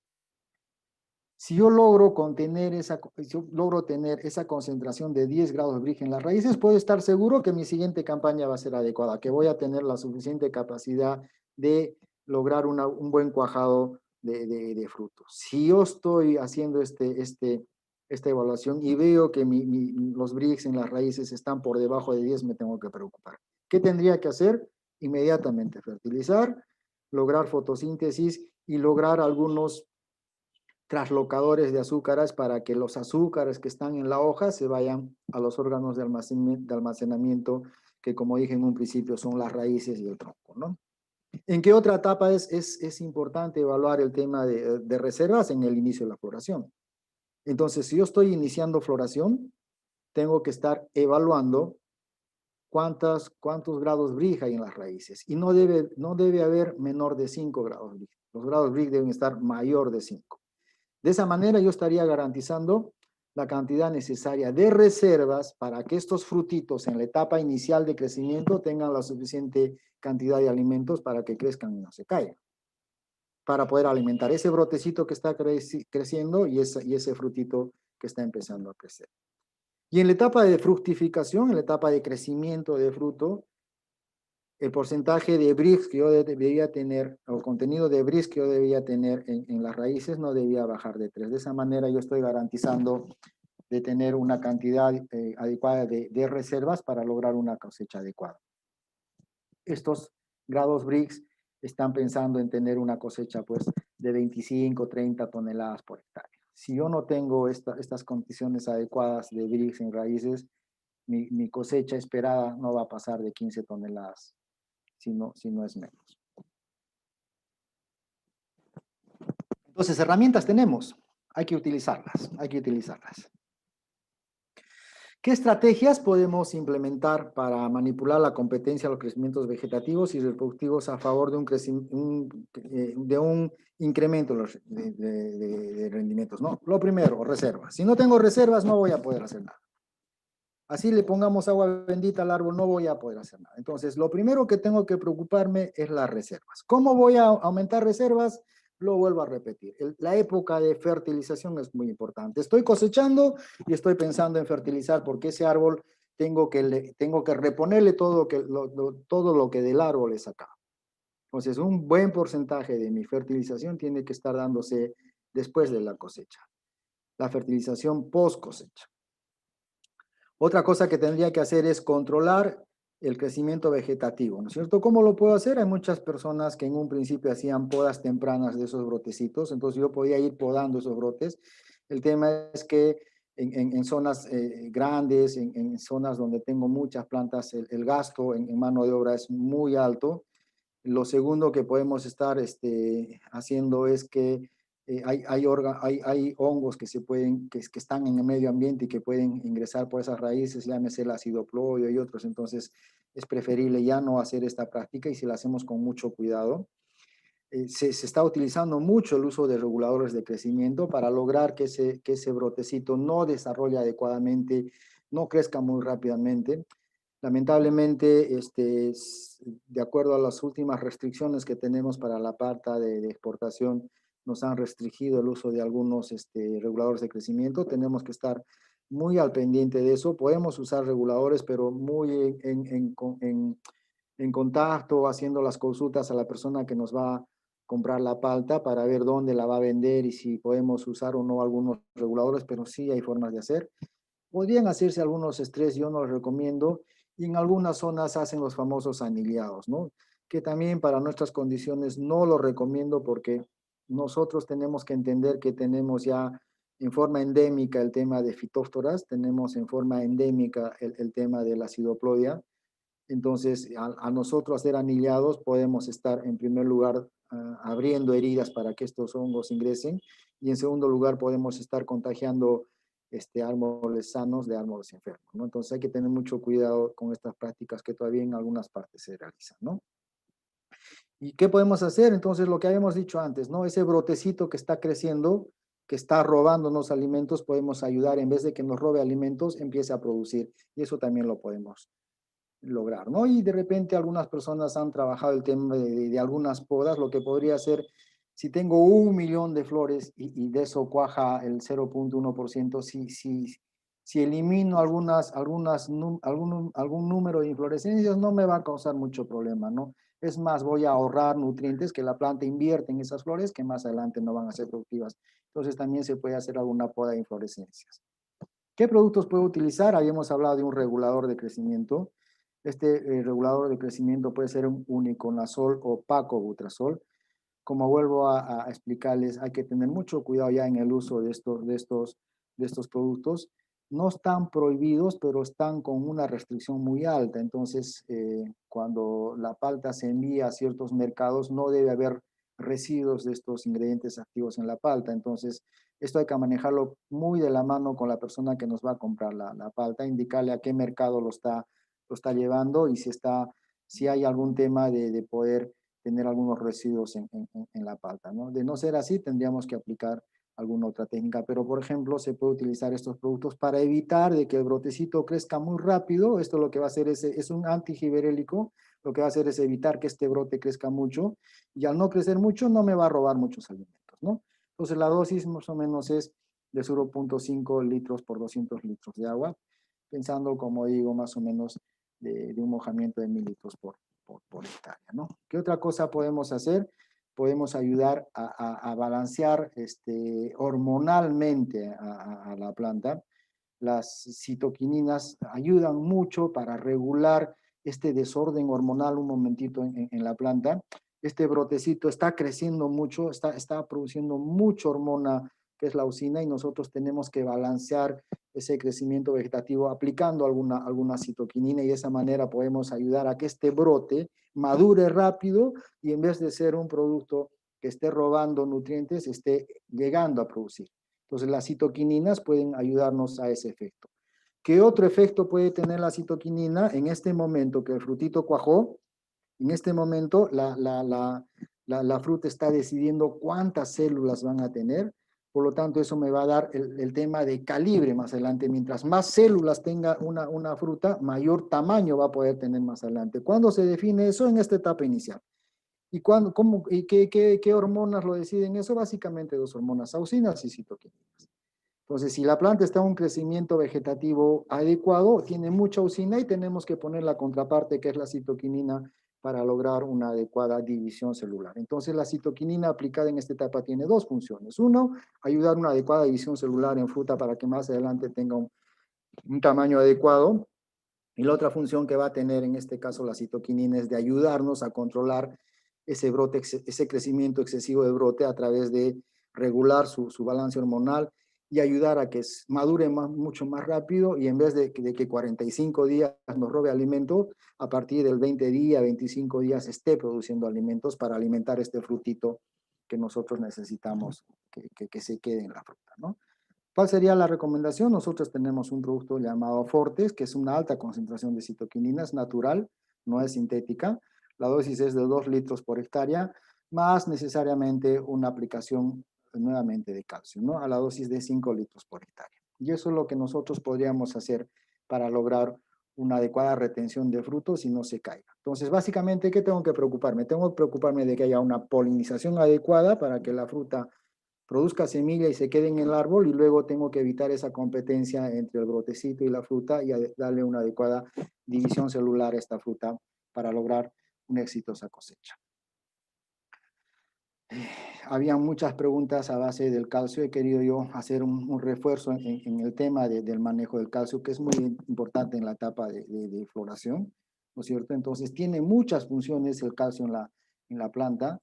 Y una de las funciones importantes que tiene es la de formar parte de la pared celular, y además que es yo le llamo un inductor, no inductor, sino un precursor hormonal. Ayuda a que algunas hormonas tengan un movimiento adecuado en la planta y nos puedan ayudar en el tema de llegar nutrientes a la fruta y de que esta fruta se quede adecuadamente en la fruta, ¿no?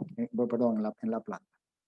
Entonces, lo primero que hay que entender es cómo se mueve el calcio en la planta, ¿no? El calcio en la planta es uno de los elementos menos móviles. El calcio no se mueve fácilmente en la planta y solamente se mueve por la corriente transpiratoria. Entonces, quiere decir que cuando las raíces están absorbiendo agua, en ese movimiento del agua están transportando el calcio, ¿no es cierto? Entonces, nosotros tenemos básicamente 3 momentos en los que nosotros podemos aumentar la cantidad de calcio en la fruta, ¿no? En la etapa de floración, en la etapa de cuajado y en la etapa inicial de crecimiento de fruta. Hemos dicho que en estas 3 etapas la flor y la fruta está perdiendo mucha agua, y como está perdiendo mucha agua, está llegando agua de las raíces hacia la fruta. En ese momento puede llegar calcio de las raíces a la fruta, que es la única forma en la que el calcio se puede mover.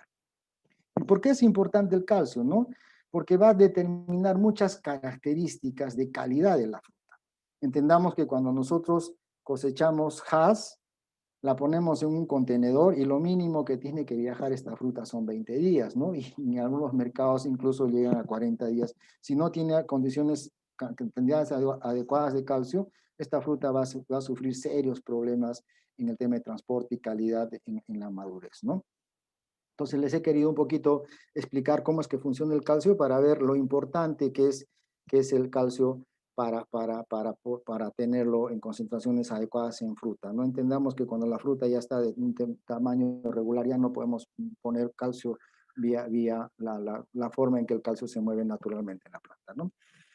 Les he puesto algunas diapositivas de vid que son la fisiología muy parecida y vamos a relacionarlo a lo que puede estar pasando con el panto, ¿no? Entonces estas son unas hojitas de vid y vean ustedes conforme la hoja va creciendo, la concentración de calcio también va a ir aumentando. ¿Por qué? Porque la hoja pues transpira toda su vida hasta que se cae, ¿no?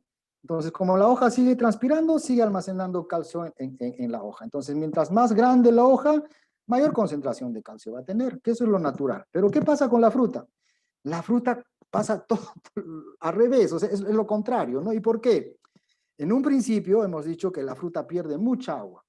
Entonces, mientras la fruta está perdiendo agua, tenemos posibilidad de poner calcio en esa fruta, pero conforme la fruta va desarrollando en tamaño, esta frutita se va protegiendo por una cera que va a evitar de que los estomas o que las lenticelas que estén en la cáscara de la fruta se sean taponadas por esta cera y la transpiración en la fruta ya va a ser mínima. Por lo tanto, agua de las raíces a la transpiración no va a llegar. Por lo tanto, el calcio no se va a mover. Por lo tanto, nosotros tenemos cierto tiempo para poder poner concentraciones adecuadas de calcio. Conforme la fruta va creciendo, la cantidad de calcio dentro de la fruta va disminuyendo. Y esto no es porque el calcio se haya ido a otro lado, sino porque lo que pasa es que el calcio se va diluyendo en la cantidad de agua que va ingresando a la fruta. Por lo tanto, si la fruta está pequeñita y tengo una alta concentración de calcio, conforme la fruta va creciendo, va aumentando en agua, entonces el calcio se va diluyendo en la cantidad de agua que va ingresando a la fruta. Por lo tanto, conforme crece la fruta, la concentración de calcio por tamaño de fruta va a disminuir. ¿Correcto?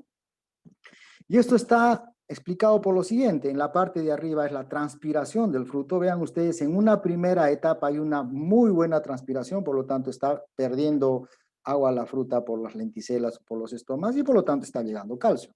Pero va a haber un momento en que esa transpiración disminuye y la concentración de calcio va bajando.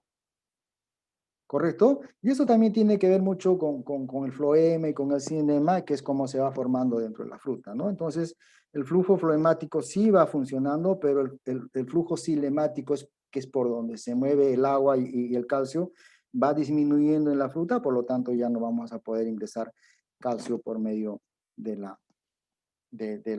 agua, ¿no? Entonces se han hecho algunos estudios, esto se determinó en el año 90, que nosotros solamente tenemos las primeras 11 semanas quiere decir que tengo solamente 2 meses desde que el frutito ha cuajado para poder poner una concentración adecuada de calcio en la fruta. Luego de eso, ya la concentración de calcio que yo puedo poner en la fruta es mínima o nula.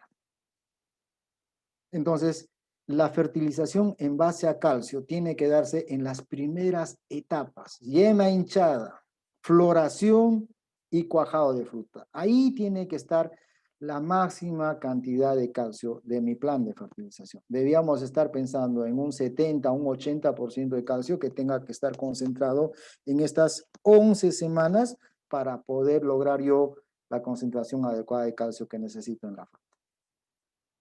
Luego de eso, el calcio que yo lo pueda poner vía fertilización, simple va a ser para mantenimiento, pero de otros órganos de la planta. Hemos visto que la hoja sigue concentrando calcio, pero no conozco a ningún agricultor que exporte hojas, ¿no es cierto? Lógico que el calcio es importante para la hoja, pero la mayor concentración debe estar en la fruta. ¿Cuándo lo voy a hacer? Máximo las primeras 11 semanas de cuajado y crecimiento de fruta. Ahí yo tengo toda la posibilidad de poner calcio en la fruta. Luego de eso ya va a ser bastante difícil. ¿Y por qué es importante el calcio, no? Entonces se han hecho algunos trabajos y hay algunos problemas de madurez de palta. Este es un gran problema que se presenta en palta y esto está básicamente relacionado con la concentración de calcio que haya podido almacenar esa fruta. Entonces, si ustedes ven en la gráfica, acá está, se ha hecho algunos cortes en la palta y se ha determinado qué concentraciones de calcio tiene la fruta y se ha visto que en la zona donde se presenta este problema, tenemos la menor concentración de calcio. Estamos hablando de 53. Y en la zona donde no tengo este problema, estamos hablando de 181. Entonces, muchos problemas de este tema de desórdenes fisiológicos por falta de calcio se dan por bajas concentraciones de calcio. Es por eso la importancia de tener calcio en la fruta. Entonces, ¿cuándo tengo que poner el calcio en la fruta? No lo voy a poder hacer en la planta procesadora. No lo voy a poder hacer cuando la palta ya tenga un tamaño adecuado. Entonces, lo voy a hacer en las primeras 11 semanas de cuajado de fruta. En ese momento yo puedo lograr concentraciones adecuadas de calcio. Y el calcio también es un elemento que nos va a ayudar mucho a retener fruta en el árbol. Si la planta está deficiente de calcio, así como está deficiente de zinc, de magnesio, manganeso, si no tengo una buena polinización, esa fruta se va a caer del árbol. Entonces, esas serían las técnicas que nosotros podemos ir implementando para lograr una adecuada polinización, para poner un número mayor de frutos en el árbol y para llegar con un mayor número de frutos a cosecha y sobre todo frutos que sean de buena calidad basada en una muy buena división celular que me pueda dar los calibres adecuados para poder exportar la fruta. Ok, entonces no sé si hay todavía algunas preguntas, vamos a dedicarle un tiempito para responder estas y Merisita, si me puedes ayudar por favor si hay algunas preguntas. De todas maneras, muchas gracias para las personas que nos están acompañando hasta este momento. Muchas gracias por soportarme estas 2 horas y vamos a responder las preguntas. Pues. Ya, gracias ingeniero por la presentación. A ver, vamos a continuar con las preguntas. Cristian Mejía nos consulta, ¿cómo puedo contrarrestar el exceso de sales? A ver, el tema de suelos lo vimos la charla anterior. Para los que desean, vuelvo a repetir un poquito, revisar estos temas. La charla está disponible en el YouTube oficial de Inveragro y también está en nuestro Facebook, entonces ahí puede un poquito revisar la charla. ¿Cómo puedo hacer frente a las sales? En primer lugar, tengo que saber qué tipo de sales tengo, ¿no? Si son sales solubles o son sales sódicas, ¿no? Entonces, dependiendo una u otra cosa, y eso me va a ayudar mucho un análisis de suelo, puedo darte una recomendación. Si fueran sales solubles, tendría que lavar solamente ese suelo con un agua de buena calidad. Y si tengo sales sódicas, tendré que adicionar una enmienda a base de calcio en ese suelo para alejar un poco el tema de sales del suelo del tema radicular.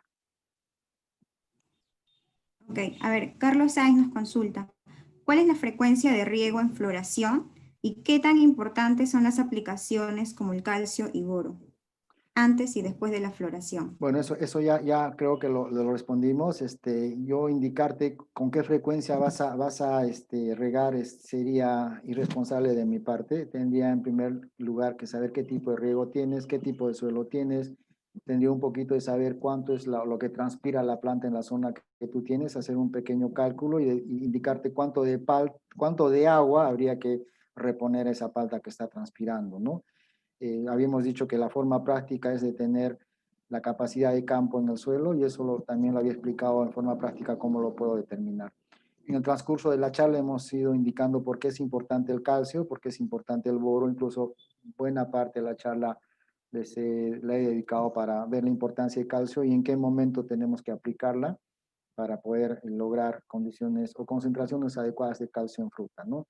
Las aplicaciones foliares ayudan, sí, ayudan mucho en etapas críticas, ¿no? La fertilización foliar no va a ser una solución, sí es una ayuda para superar algunas etapas críticas de floración y de cuajado, va a ayudar a poner algo de calcio en la fruta, pero no las concentraciones que necesita la planta. La mejor forma de lograr poner calcio en la fruta es vía sistema de riego, vía transpiración, y también hemos visto en qué etapas son importantes hacer esta, ¿no?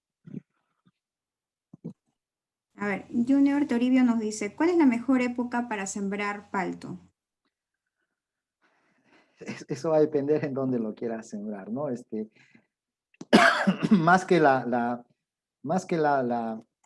época importante, yo diría que lo más importante es darle condiciones adecuadas a esa palta para que desarrolle bien, ¿no? Entonces, igual la primera charla habíamos hablado del tema de contenido de aire en el suelo, cómo preparar el suelo, qué condiciones necesita en el suelo la planta para poder desarrollar. Entonces, lo primero que yo me preocuparía es en hacer un adecuado estudio de suelos, un buen análisis de suelo para ver si las sales, para ver si el contenido de aire en el suelo es el adecuado, para ver si tengo la cantidad adecuada de materia orgánica para sembrar. Una vez que yo he cumplido todos estos requisitos, recién yo estaría pensando sembrar parte. Entonces yo te recomendaría que hagas primero un buen estudio de suelos y luego estar pensando en sembrar la palta. No al revés, ¿no? A veces queremos solucionar algún problema ya cuando la palta está puesta y nos trae algunos problemas en tiempo de producción, ¿no?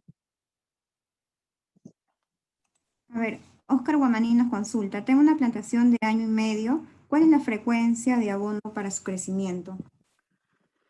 A ver, eso va a depender qué tipo de fertilizantes estás utilizando, ¿no? Hay que entender que los fertilizantes tienen cierta eficiencia, ¿no? Voy a poner un ejemplo común que es la urea, ¿no? Entonces, cuando yo compro una bolsa de urea, la eficiencia de este fertilizante es más o menos de un 40%. Quiere decir que cuando yo compro una bolsa de 50 kilos, la planta va a absorber solamente 20 kilos aproximadamente, ¿no? Ahora, ¿en cuánto tiempo lo va a hacer? El problema es que cuando yo pongo nitrógeno en el suelo, el nitrógeno dura pues en el suelo 5 días, ¿no? Entonces, cuando tú estás fertilizando con urea, por ejemplo, en el suelo, esa urea que le estás poniendo al suelo, la planta solamente tiene posibilidades de absorberlo en 5, máximo 10 días, ¿no? Y el resto del tiempo, ¿qué va a comer la planta, no? Entonces, mientras más fraccionado hagas tu fertilización, mayor posibilidades de absorber nutrientes va a tener la planta. Ahora, ¿qué puedo hacer? Bueno, ha avanzado la tecnología en fertilizantes, ahora tenemos fertilizantes en mezcla química, tenemos fertilizantes de lenta degradación en el suelo. Entonces, conforme la plantita va desarrollando en tamaño, estos fertilizantes van disolviendo y le van dando ya como la planta va necesitando para que vaya comiendo a diario, ¿no? Nosotros en la paleta que trabajamos en Invergrado tenemos un producto que se llama FertiBlue, es un 12-12-17, tiene nitrógeno, tiene fósforo, tiene potasio, tiene todos los nutrientes que necesita la planta y se va disolviendo lentamente en el suelo. Por lo tanto, tú podrías aplicar 2 o 3 veces este fertilizante en tu fertilización para lograr que la planta tenga en el momento que necesita los nutrientes que necesita. A ver, Joseph Ibarra nos consulta, el paclobutrazol y el uniconazole, ¿qué dosis se puede recomendar? La recomendación general que nosotros te hacemos es de medio litro por 200 litros de agua, pensando que vamos a aplicar 1000 litros por hectárea, ¿no? Pero eso sí, yo les rogaría, esa es una recomendación general, pero yo les rogaría que esto lo consulten, si, sobre todo si es palta de exportación, lo consulten y lo apliquen consultando con la persona que les va a comprar la palta, ¿no? Entonces, el que te va a comprar la palta, él tiene decidido, lo voy a llevar a Japón, lo voy a llevar a Europa, a Estados Unidos, entonces dependiendo de la zona a la que va a llevar, podemos utilizar una dosis adecuada de este producto. Entonces, y yo te hago una recomendación general, pero siempre te hago la advertencia de que esto hay que coordinarlo con tu comprador de palto para ver más o menos qué residuos me pueden permitir o si me permiten o no y para ver la dosis adecuada en ese momento. A ver, José nos consulta, para inflorescencias determinadas, ¿puedo realizar aplicaciones de nitrógeno? ¿Eso me ayudará a generar brotes?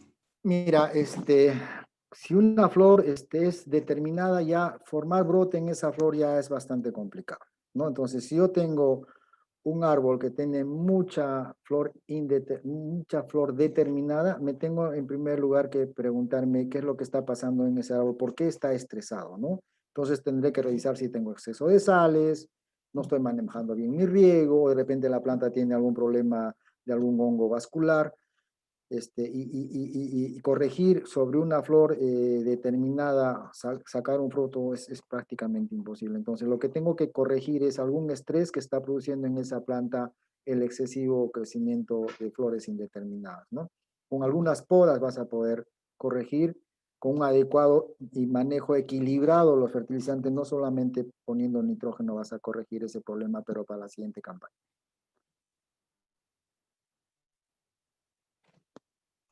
Y a ver, Andrés Santa Cruz nos consulta, ¿a qué se debe el retraso en presentar la floración? ¿No te entendí bien, Merisita? ¿A qué se debe el retraso de floración? A ver, hemos visto algunas condiciones y algunos factores que nos van a determinar, en primer lugar, la inducción floral y en segundo lugar, el brotamiento, ¿no? Entonces, si la flor se está retrasando, es muy posible de que tengas temperaturas muy bajas, ¿no?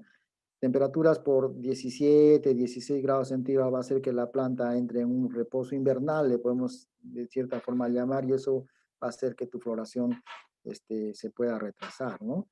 Entonces, este retraso por tema climático está produciendo un estrés en la planta, está produciendo un desequilibrio hormonal y nosotros podemos un poquito mejorar eso haciendo el uso de algunos bioestimulantes, algunos productos a base de algas marinas que nos va a ayudar a ayudar a que el manejo de la fertilización, a ayudar a que esto pueda brotar un poco antes de lo que pueda estar pasando, ¿no? Pero hay que evaluar los factores, sobre todo climáticos, para ver que se esté retrasando mucho la floración. Ahora, el tema de cosecha también tiene que ver, ¿no?